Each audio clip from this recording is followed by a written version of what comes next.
In the deep stillness of a star-drenched night, a magnificent sight unfolded across the shimmering desert.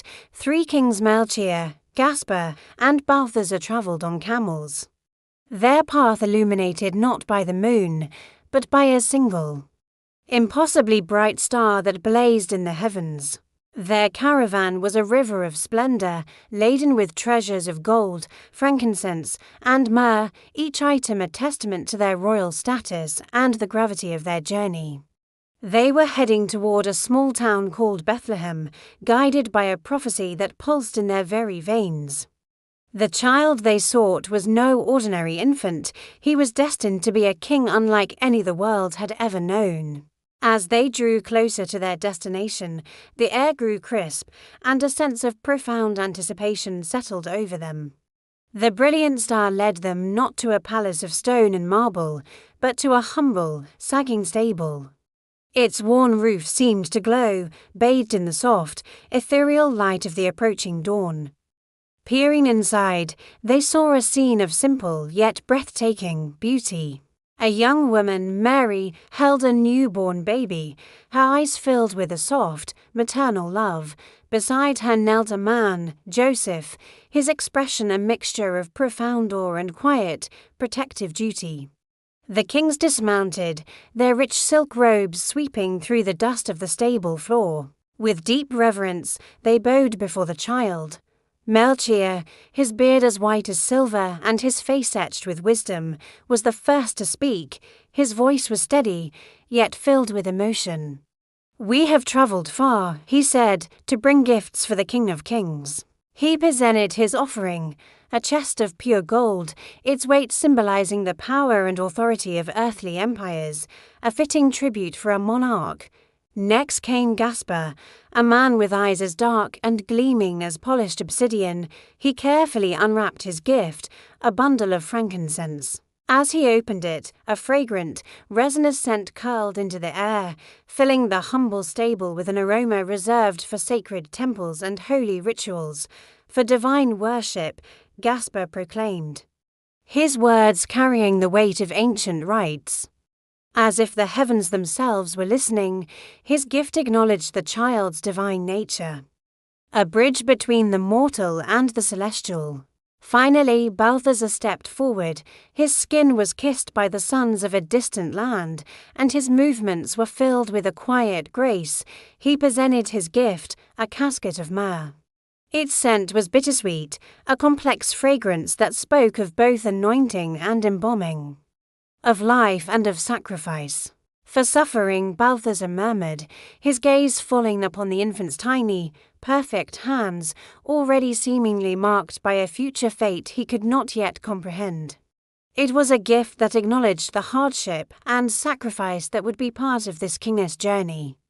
The baby, Jesus, simply cooed, his small hand reaching out, not for the gifts, but toward the faces of the strangers. In that simple gesture, the entire stable seemed to hum with an unspoken power, a quiet energy that was both gentle and immense. Mary watched the kings, her smile soft but her eyes discerning.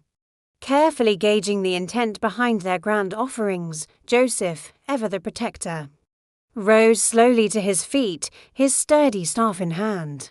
He stood not in aggression, but in reverent watchfulness, a silent guardian over this sacred moment. The atmosphere, once heavy with formality, began to soften. The kings, their duty fulfilled, were invited to share simple bread and water as the night deepened around them. They shared stories of their homelands.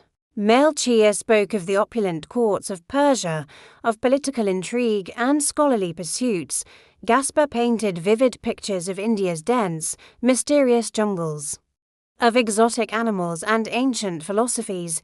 Balthazar described the vast, windswept dunes of Arabia, of nomadic tribes and forgotten cities buried beneath the sand. Laughter began to fill the stable, a warm and human sound that mingled with the sacred silence.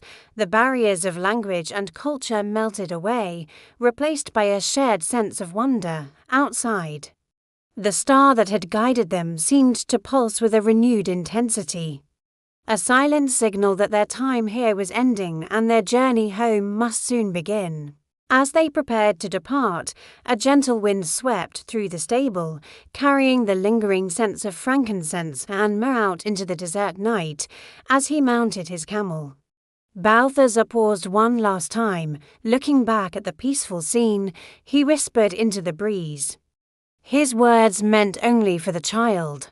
"Little king, your path will be great, but we, the wise and powerful, will need your wisdom too." In that moment, the infant's eyes met his, and for a fleeting second, Balthazar saw a depth, an ancient knowledge that defied all explanation.